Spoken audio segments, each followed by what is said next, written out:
Pokrajinska in študijska knjižnica Murska Sobota ter Zveza Slovencev na Madžarskem s sedežem v Monoštru sta obiskovalcem v Števanovcih pričarala nekaj nostalgije in pravljičnosti.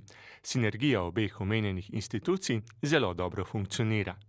Ja, sodelovanje traja že od leta 2000 z našim bibliobusom, ki vozi že od leta 2000 po Rabje.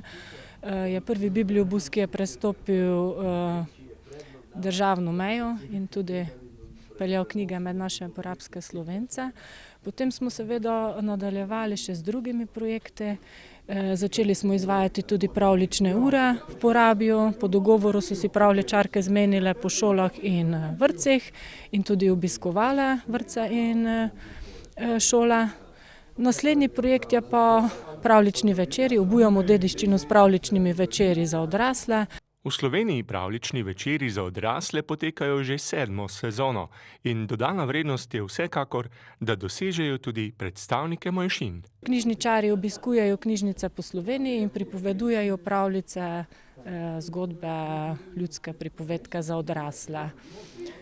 Potem smo v sodelovanju, dobro sodelujemo z Zvezo Slovencev v Porabju, v Monoštru in beseda je dala besedo in smo se potem zmenili, da bi mogoče tudi pripravili pravljični večer za porabske Slovence. Pravljični večer smo izvedli januarja letos na Gornjem Seniku v hiši Jabolk, je bil zelo dobro obiskan.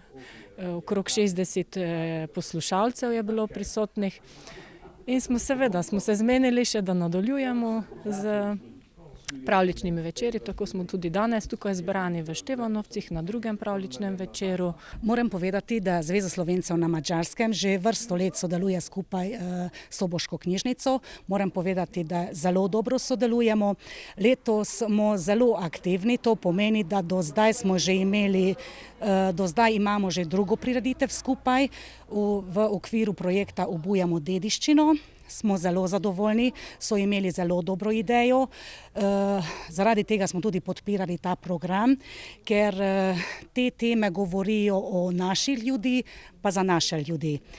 Danes imamo predstavitev, eno monografijo, ki res pokažejo, kako smo mi nekdaj živeli, kaj smo delali, o čem smo si razmišljali, res govori o nas. Druga tema pa je, da lahko slišimo pravljice za odrasle. To je bilo za porabske Slovence nekaj novega, zaradi česar je bil dogodek še toliko bolj zanimiv.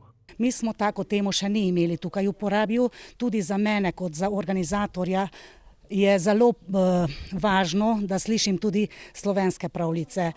Moram priznati, da slovenske pravljice sem jaz takrat tudi samo v vrtcu slišala, doma pa ne, žal ne.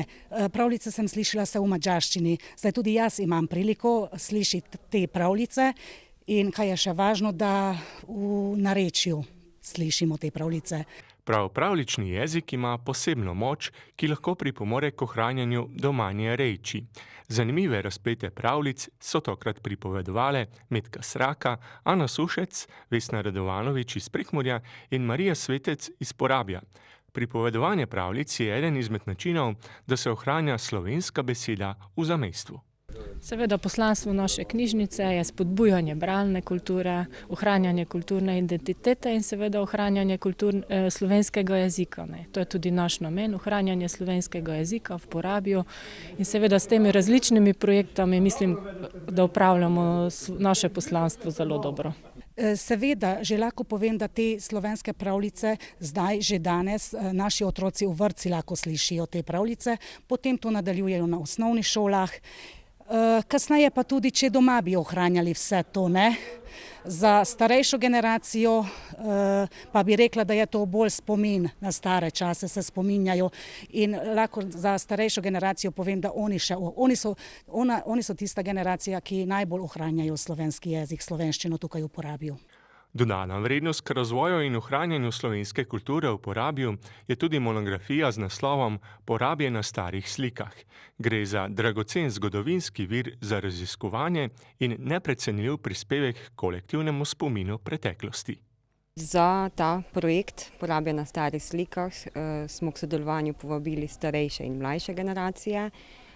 tako da smo jih nagovorili s pozivom v časopisu Porabje, potem preko Radia Monošter. Spostavili smo sodelovanje z osnovno šolo Števanovci, predstavili projekt tudi na osnovni šoli Gornji Senik.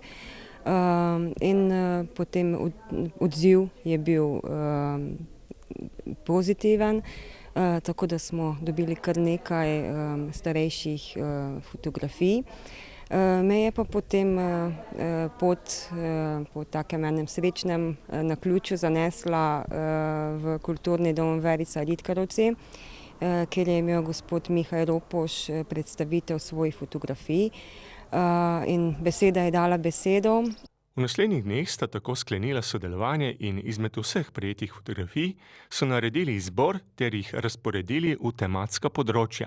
Vsega seveda nismo mogli zajeti, saj so, v preteklosti so se slikali ponavadi točno določeni dogodki. Naj je bilo to pogreb, poroka, gasilci, kakšna kmečka opravila.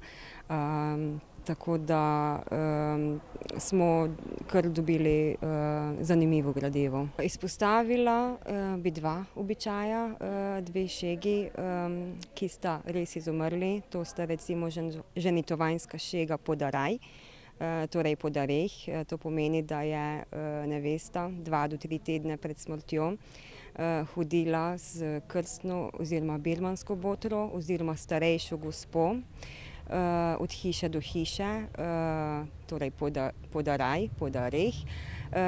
Namen je bil, da si olajša gmotne skrbi ob ženitovanjski gostiji. In ta šega je, tu pa tam je še morda živa, vendar pa je bolj v simbolični pa družabni vlogi. Potem kot drugo pa bi izpostavila pritrkovanje. To pa je bilo ob pogrebu, torej ko so pritrkovalci s kembljem udarjali na obod 2 zvonov izmenično, s tretjim pa enakomerno. In zanimivo je recimo, da je do konca 60. let so si to lahko privoščili le premožnejši, potem v 70. letih že skoraj da vsi, v 80. letih pa je ta šega izumrla, saj so začeli zvoniti s pomočjo elektrike. No, elektrika na pravljičnem večeru v Porabju ni bila glavno gonilo, saj je imela osrednjo vlogo slovenska beseda. S tovrstnimi dogodki jo bodo poskušali pristojni ohranjati tudi v prihodnje.